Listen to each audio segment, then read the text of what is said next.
Chunya ogone Nyasaye maduong' erokamano mochako miya ng'wono kendo mondo ayudra e Lolwe television. Kapok achako to walem kodi. Nyasaye ma Nyasacha e remb Yesu Kristo ma Nazareth. An ka kaka dwaro ni nitie kendo an ka Nyasaye maratego nikech Injili mirwako kuoma. Erokamano Ruodhwa, nitie jal moikore mondo winj wachni, miyo winje malach timiye losruok dadi. Gimoro amora modwaro kokalo kuom Injili, Ruoth mondo itimne. Asemiyo nyingi duong', igwedh studio ni, igwedh wuon gi. Nyasaye aketo joma tiyo iye ka e lweti, aketo jotelo, joma tiyo, Nyasaye ji te, bora ni en ei studio ka. Aketo pastors, aketo bishobe, aketo jokwedhe matiyo iye ka Nyasaye. E compound ni te, in eminyalo umote pando. Aketo nyaka wuon studio bende lweti Ruoth. Irie badi kitimo maber e remb Yesu Kristo ma Nazareth. Amen. Chunya ogone Nyasaye maduong' erokamano ma omiyo wayudore kawuono. Yiena wasom kode muma mar Zaburi 18. Wacho niya: Ruoth Nyasaye, aheri ahinya, in e jaritna, in e tekona kendo in e jakonyna. Wes 2. Nyasacha, in e jaresna kendo lwandana ma ageng'orae. In e okumbana gi teko mar resruok kendo in e ohingana.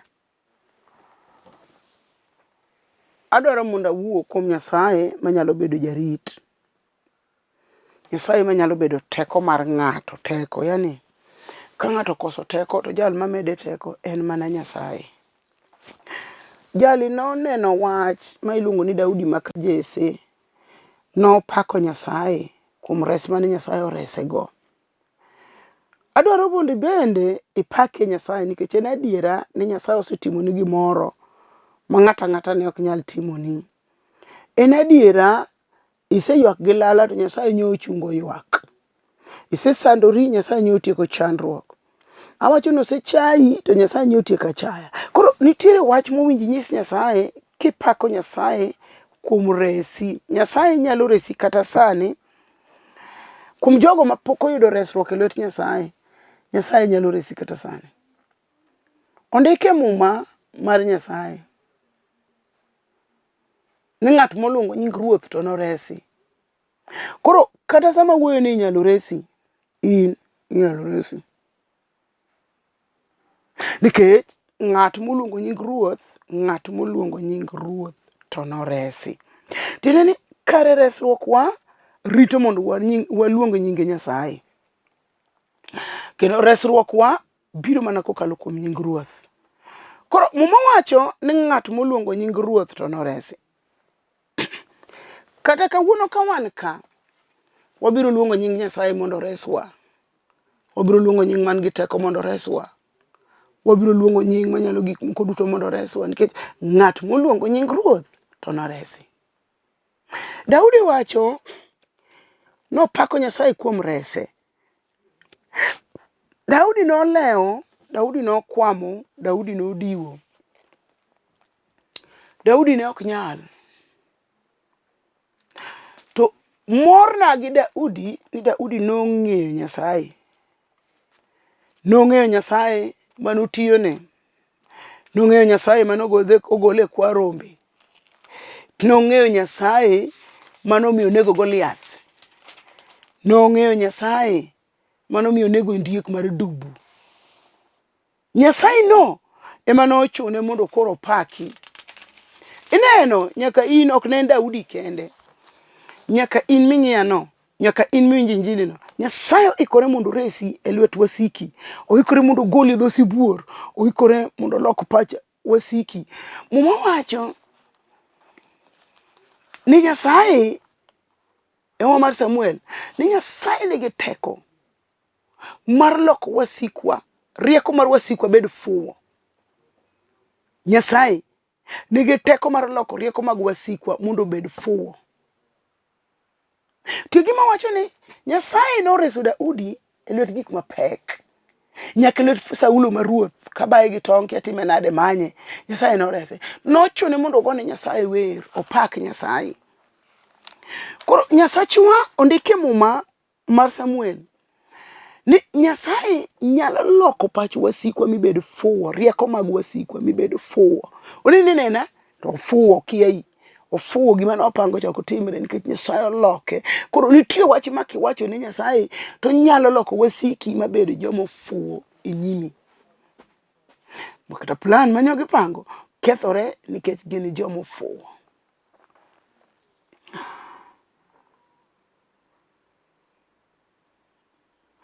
Muma wacho abro dok Zaburi cha wasome Samuel ma Daudi bonene ber ma Nyasaye. Samuel mar 2:22 wesa achiel wacho niya, kane Daudi neno ni Ruoth Nyasaye oserese e lwet Saulo kendo e lwet wasike duto, nopaki gi wer. Ruoth Nyasaye, in e lwandana kendo ohingana. Nyasacha, in e jaresna gi lwandana ma ageng'orae. In e okumbana gi tekona mar resruok. In e ohingana gi kar geng'ruokna kendo jawarna. In ema iresa kuom masiche mager. Aken binyo gima somo no. Nitiere gima ka Nyasaye osetimo. Awacho ne Mama Samuel mokadhi somo. Wacho ni Nyasaye nyalo loko rieko mag wasikwa mibedo fuwo. Nyasaye mondo konya mondo winj wacho. Nyasaye nyalo loko rieko mag wasikwa mondo bedo fuwo. Kata kakura yalo wa Nyasaye ka, tang'e maber nikech an ban dhano. Tasekale lwenje mopogore. Ang'eyo gik ma ji radogo. Ang'eyo wasigu masandi. Ang'eyo chunje mawuotho kodi. Ang'eyo lek ma ileko mibuok gotieno migonduru. Awacho niya, ang'eyo lek mileko michungi wuotho dier ot. Mago wasigu gin wasikwa. To wan gi Nyasaye sani excuse me, manyalo golo wa e lwet wasikwa koloko rieko mag wasikwa bedo fuwo. Ing'eyo gimidwaro e nyim Nyasaye. Ing'eyo gimidwa nyiso Nyasaye. Ing'eyo gimosesandi gi lala. Ing'eyo gimomiyo pi wang'i chwer. Ne, ing'eyo gimomiyo kata dak be ok idak maber. Ing'eyo nyaka gimomiyo kata chigi ok nini kade chuo. Bende ing'eyo gimomiyo chuori ochayi. To kata ka ok ing'eyo, to muma wacho ni Nyasachwa nyalo loko rieko mag wasikwa, oloka taro mabed fuwo. Nyasaye loko rieko mag wasigu mabed fuwo. Mae sa muwinji nyise Nyasaye loko rieko mag wasiki obed fuwo. Ondike muma mar Samuel mar 2:22 wesa achiel nyaka 5 nyaka 3 wacho niya, kane Daudi neno ni Ruoth Nyasaye oserese e lwet Saulo kendo e lwet wasike duto, nopake gi wer kama, Ruoth Nyasaye, in e lwandana kendo ohingana. Mae sa ma ng'ato nyalo nyise Nyasaye ni Ruoth kiweya takwamo. In e lwandana kendo ohingana. Gode matwenyo gi ibiro kalo koda. Aridiridi makalo gi ibiro kalo koda. Tome nyima ni ibiro kalo koda. Ajuoga midhina ni ibiro kalo koda. Jochiende makelo ni lek mag uwigi ibiro kalo koda. Jochiende moketa onge gi kwegi ibiro kalo koda. Nyasaye Daudi neno ka en e lwandane kendo ingane. E kinde duto ma ini kaw Nyasaye kaka lwandani kendo ingani, ibiro neno gik mabeyo ka gima richo kala gifuyo kaka lewis gidhi adhiya. Gitemo ka gima giraw kuomi to gidhi adhiya nikech Nyasaye lwandani kendo ingani.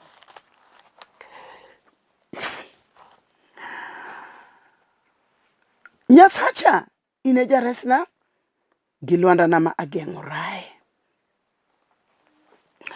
Sama ini kone Nyasaye ni enie jaresni, tiende niya, ji ng'eny gi jores, jomoko geno kuom pesa gi joresgi, jomoko geno kuom chwo gi joresgi, jomoko geno kuom nyithindgi joresgi, jomoko geno kuom sombgi joresgi, jomoko bo geno kuom joma dongo ma ging'eyo ni joresgi, jomoko bende geno kuom lopegi ni joresgi. Yani ji ogeno gik mopogore. tasemi kawuono yiena mondo Nyasaye obed jaresni kendo lwandani. Lwanda en kidi momwonore, en kidi maduong' momwonore ma ji nyalo moche, ji nyalo timo gik mopogore opogore. To kidi mar lwanda no boye ka githoro ga bedo gi bugo moro e boye ka. Koro ka ng'at man gi chandruok oringo pondo to chandruoge no dong'. Koro Nyasaye e lwanda wa te jareswa. Yiena mondo kawuono wapondi e lwanda mar Jehova.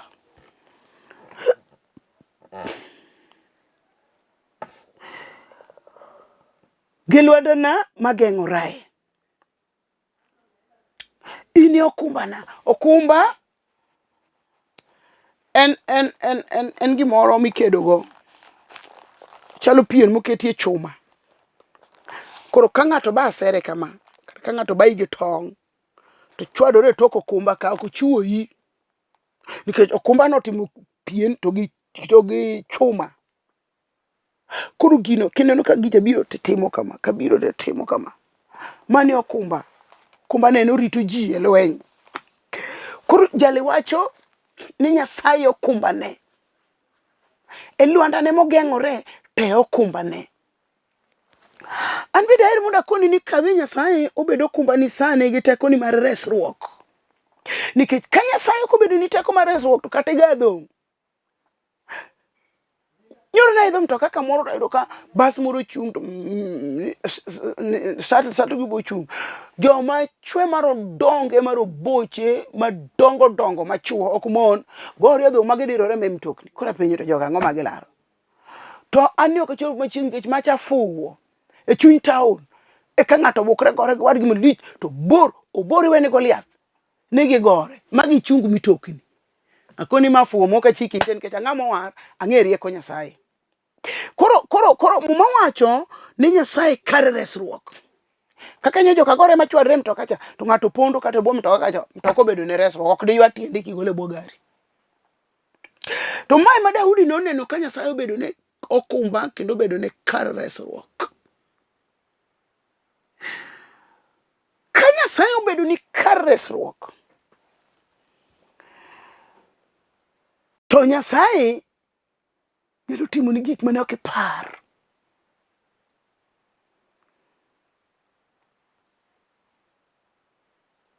Daudi wacho ni Nyasaye kar geng'ruok ne. Gima geng'o ng'ato. Ka umora kama to kibifwenya ni mano an nikech ageng'ora. Mano gima geng'o ng'ato. Koro sama ng'ato kawo Nyasaye kar geng'ruok ne, to Nyasaye ume kata wasiki biro ok yude nikech ogeng'ore kuom Nyasaye. Koro gimanya to gikalo ma giumre ni gikiaye nikech ogeng'ore kuom Nyasaye. Koro ka ng'ato kawo Nyasaye mobedo ne kar geng'ruok. To kata en tho manyo osechik chomi go tir e baroni nikech igeng'ori kuom Jehova ogeng'i.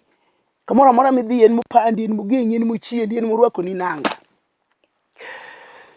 Nyocha chieng' moro ncha yudo nyara moro mwalemogo. Odak kuom jathiri. Aheri ahinya nyathi manyakono. To e kinde moko ka ji odhi chokruok mar kor wik to duogna report gima notimore. Ting'eni report moa kuom ng'ato kabiro ok donj mamit ahinya. Koro chieng' moro luonga mondo adhi agwedhi ne kar tich. Kae chokruok moro umoja gotieno. Ok umoja tena. To nyathi manyako ne kakoro wuothogo adhi gwedho kar mar tich to wacho na wachni. Ok apenje ebe chunye moparo. Wasa ni bishop binge gima nyato timrena. Akia. Adieri ne ok anyanyisa na ng'eyo nikech an kaka nawinjo gicha ne ok en gima lich. To kono ni chieng' moro godhiambo ka wawuok tich. Wantiere gi nyamera. To mondo wuogi e tich kama matin mondo chope barabara wanyon piny wadhi. To vijende moko mathindo biro irwa. To vijende mathindo gi oketo na bonde. An chunya nyako no timo na neno. Chunya sie na paro ni gicha toyi. Koro koketo na bonde to pane mama ilemo. Lambi mogik miwego nyithindi. To kona monda miye gik manie bag. To bag nitie gi pesa kod simu manyien makoka ngiewo. Mano wacho na iba pimo ni wacho mondo ikaw Nyasaye obed kari mar geng'ruok, obed teko ni, obed okumbani, obed nyaka lwandani. To wacho ni koso lwete bag kama mondo yud kibeto me jogi, kibeto lale bag. Kochako temo mondo koro yud kata sime no megi, gigo lalne. To gikaw bag mar nyamingi. To giwe nyathi giweye. To giringo gidhi. Kare sama giringo gidhi we tugo gi Nyasaye mabedo ohinga, mabedo kar geng'ruok. Nyasaye mabedo okumba. Nyasaye nyalo bedo ni okumba ma jal mabiro negi ema tho. To en inidong kingima. Wach nyathino nomiya ywak. Koro ka gidhi to jokwe kolaro mwandu mane nyithindo ba nyiri ginigo. To jal manoketo bunde wi nyarani ema jakuo wadgi omayo bunde to chielo go iye ka. Koro ka polis biro mondo makgi to kone polis ni polis jatendwa motima kama ne walaro gik ma mayo ji to chwada ge bunde jatendwa monega. Ne Nyasaye nyalo keto jasiki koro ula wach ula wach inano bunde ne wach no mora gi Daudi ka Jesse nikech ka Daudi romo gi Goliath sama ne Goliath yanyo jo Nyasaye mangima to Goliath okone ni kawuono ni tabiro ni gi Nyasaye tieni Nyasaye mageng'o joge nyim tho. Nyasaye be ng'eyo ni sama Daudi nosenego Goliath gi kidi pala manong'ado ng'ut Goliath ne pande Goliath ne pala mar Goliath. Chalo kod gima nyotimore ne nyarani e piny Nairobi ka. Weg bunde siema nyodwa goye gi bunde emogore kendgi gi bunde gi tiene ni gige gi mag lweny dok nego gi kendgi nikech Nyasachwa en Nyasaye manyalo bedo kumba kod rageng'. Inyalo ndike muma ni sama ne jo Samaria obiro mondo rad kod Elisha janabi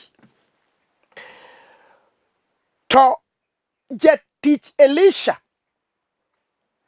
kowuok oko to neno ka jolweny opong' dwarogi to duogo ng'wech to kone jatende ma Elisha janabi ni ruodha kawuono to wadiwo ti watim ang'o.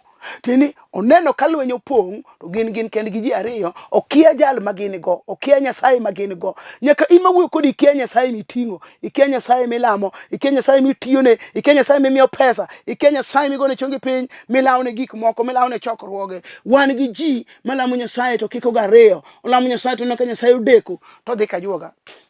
Ing'eyo ni sama pala mar Goliath nong'ado ng'ute wach no nyapimo gi wach nyara manyobunde dwenege piny Nairobi to kowe owacho na nolamo Nyasaye gi chunye nikech koro luor wacho kama jogo winje but Nyasache no ne ni kodo kone Nyasaye kikawa nyithinda mabor ba mama nyochimo ne nyithinda atich mondo nyithindo chiem. Nyasaye ne matiyoni donge inde matiyoni Nyasaye ne malami pile pile jumapile dhile mutagocho ngapi Nyasaye onge dichieng masekoso ka okalami kikiweya.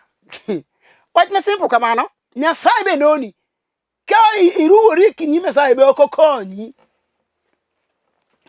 to joko we to joko dhi negore kendi koro koduogo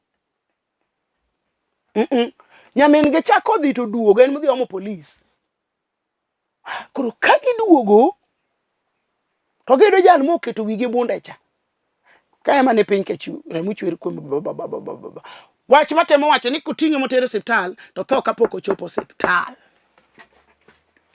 Nyasaye manyalo bedo kumba migeng'orie wach nyathi manyako nomiya ywak kare wan gi Nyasaye manyalo bedo kumba wa mwageng'ore. Nyarano to ngima kawuone ka Nyasaye med tich owe tich manyotiyo ne ng'ato donje mare piyo ne Nyasaye kaw Nyasaye kaka kumba kaw Nyasaye kaka gire mar geng'ruok Nyasaye ma jaritwa Misa makore solo liende kijana ni, to achiel kuom nyiri mane chuo idwa goge bundegi odhi e liel. Ne kaka Nyasaye tiyo rocha, Nyasaye tiyo mopogore, ok oti kaka itiyo. Pachi be ok chal gi mar Nyasaye. Kodhi e liel, to koneno picha, to to ma ok nyathi mano chuo bunde wiyacha. Anto nyathini ema nyocha chako negi gi bunde. Ne Nyasaye nyalo keto jasiki makidhi tibuo kin beni mabe gima Nyasaye otimo adier. Pastor na moro no kona ni no lamo Nyasaye modua wasike oduwo wasike onego wasike mo odogo ywako Nyasaye wetieko gine ok awacho kamano. Nyasaye no kawacho ni tiekgi. Ka ng'ato kawo Nyasaye mobedo kar konyruok. Kane Daudi neno ni Ruoth Nyasaye oserese e lwet Saulo kendo e lwet wasike duto, nopake gi wer kama: Ruoth Nyasaye, in e lwandana kendo ohingana. Kendo anta gombo mondo nyara manyo bundo weyo to dogo nego jakuocha osome mumba ni to lemgo nikech Nyasaye otimo ne tim hono. Mowacho na ni bishop na woro ni gicha toyi kane ne bunde makarokni to joka donega to Nyasacha no uma.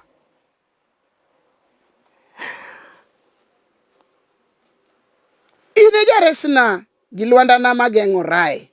Ka ng'ato kogeng'ore kuom Nyasaye, ine okumbana gi teko mar resruok, ine ohingana gi kar geng'ruokna kendo jawarna. In ema iresa kuom masiche mager.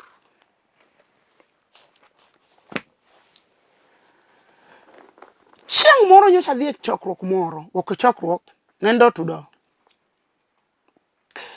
To ka chopo to waleme udi mopogore opogore to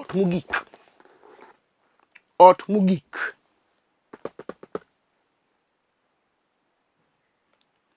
Wadonjo. Walemo. Koro wanyiso wuon ot. No wadwa lamo ne timie nende.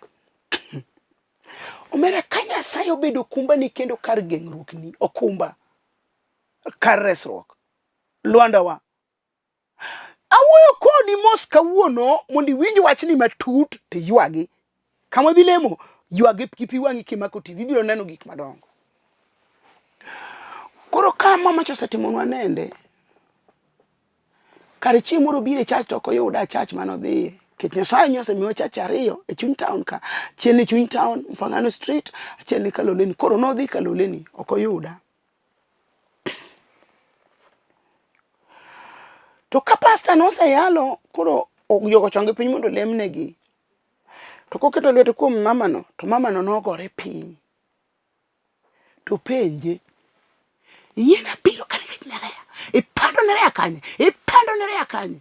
Kare in machami. Nowene gima yot. Koro ka wadok kod mama ne beno kene mama ne mwadhiye to ne wan kode. To ka ochako lemo ne mama no lenga. To maketo go lweta kama. To elo wang'e to wuok madongo. To penja. Nereah. Kawuna yudi. Adwa chami. Pako Nyasacha nyiseche. Ta penje, ne miluongo ndo chinga. Dinge jan miluongo, ibinge Yesu adier. To ywado ni kawuono tatieki. Ta nyise ni kuom nying Yesu ine matieki. Kuom nying Yesu ja Nazareth atieki. Adier teko momiwa en teko mar nying Yesu Kristo. Kochako kelo tende ogwecho ka ng'ama gwe mipira mochiny tiela 12. Takone ni kuom remb Yesu ja Nazareth ling ti mondo kaw gigi wuogi. Kare jochinde mane sando mama ni gin chunje mana e piny Nigeria. Nikech nyo lemo gi jo Nigeria kare orwako ne chunje to kia. Kore ka gigi dwa wuoyo. Gipimo. Ikone Nereah. Akone weluonga ne Nereah. Binye Yesu. Nyasaye e kar konyruok wa, e okumba wa, e kar geng'ruok wa, te lwanda wa, te jareswa, te jawarwa. Mano Nyasaye. Hekane wa higi chien. Magikone nogo uwimo wa nyako ni modhi odok kuma no ayo. To kama mani chung' malo to chung' kapa chukuti. Be ochunge. Bede kom kuom dakikni. To an nawachone. Kiko chako doge kanisa cha. Kata ka kolemo koda, but kanisa no to kiko doge. Nango? Nike chunje ka podi biro medne. Asto, chunje ka ong'eyo. Sama ni golo gi ka, gineno, gin gi girgi ma gineno go. Moro yando kona ndo ngani nige ikiyo. To ni chunje go be nigi kiyo ma ging'iyo go ji. Na wacho ne ni kiko dog kacha. Nike chunje ka ni rite. Maka nene kaka ni golo jowadgi. Kuro nitie. Ing'eyo ni chunje be nigi stages. Gin gi degree. Yani gin gi kiwango. Giyombore. Kama nyoge miya mokwongo koyudo no gol mokwongo gi. To mano dong ka. Kelo biro stage, biro gi degree machielo. Moheo paro mar jalni. Asemi. Chaka nuoyo kawuono. Wedhi kanisa ni jidhi. Ng'i kanisa man gi teko mar Roho Maler. Wedhi kanisa ni te. Donje kanisa man gi mbi kod loch mar Nyasaye. Donje kanisa mopong gi teko mar mach mar Roho Maler. Donje kanisa mopong kod nying Yesu Janasareth. Ikech nying Yesu ema jochiendo luor. Awacho ni donje kanisa mipake Yesu Kristo. Nikech nying Yesu ema jochiendo luor. Wedhi kanisa te. Nairobi kanitie kanisni. Mike foundation gi. Wedhi ni jidhi. Kendo wedhi ni jing'eny. Dhiye Nyasaye mangima machiel nyoro tinende kendo nyaka chieng' moko lokre. Dhi kuom nying Yesu Kristo Emanueli, Nyasaye ma jadak gi ji. Ano kadwa ni lem koda. Tadwaro mondo man kama teko Nyasaye nitie. Nitie teko Nyasaye moko momedi, moko mong'iew. Ok ji te maluonga ni ruoth ema donji. Mana joma timo gima wuoro mepolo dwaro. Mama cha benyo lema to kiano rwako ne chunje. Moro bende timo neno kaka ido pipeline. Ine lema to kiano chunje momiye mowuok kusimuni. Mukete mondo ywa ne ng'at cheji. Kor Roho Maler wacho na mondo nyis ji. Ma Nyasaye to madiera. Original Nyasaye.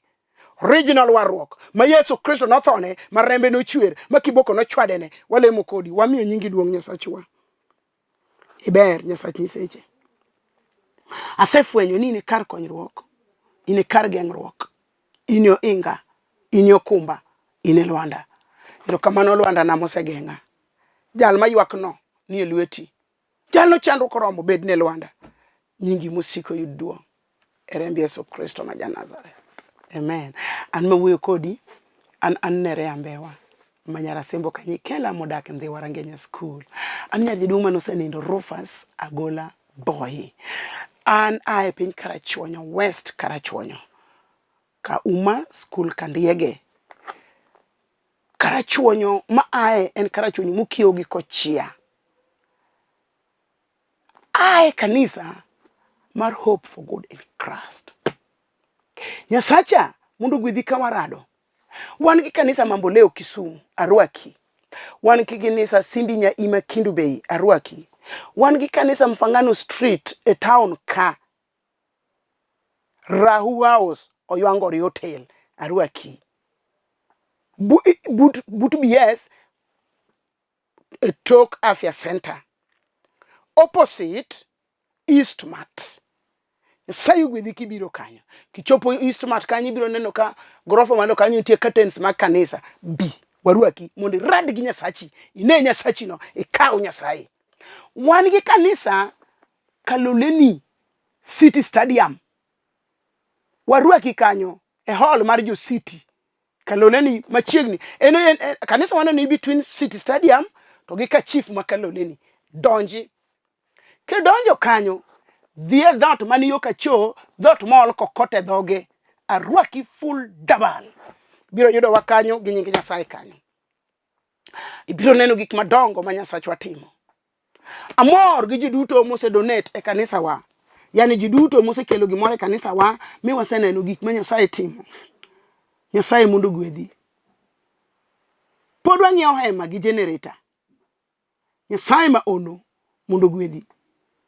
Kuom gik madongo ma Nyasaye osemi kelonwa, kod gik madongo ma Nyasaye biro timoni, kod gik madongo ma Nyasaye osetimoni. Nyasaye ma ono mondo gwedhi. Arwaki kendo 0720 40 3913 Bishop Nereah Mbewa. Welcome. God bless you. Namba na wuok screen kanyo e bat makora cham. Namba ma wuok e bat makora chwich no mano ok mara. Koro kaw mane bwo nyinga no mane mara. Nyasaye gwedhi e remb Yesu Kristo ja Nazareth.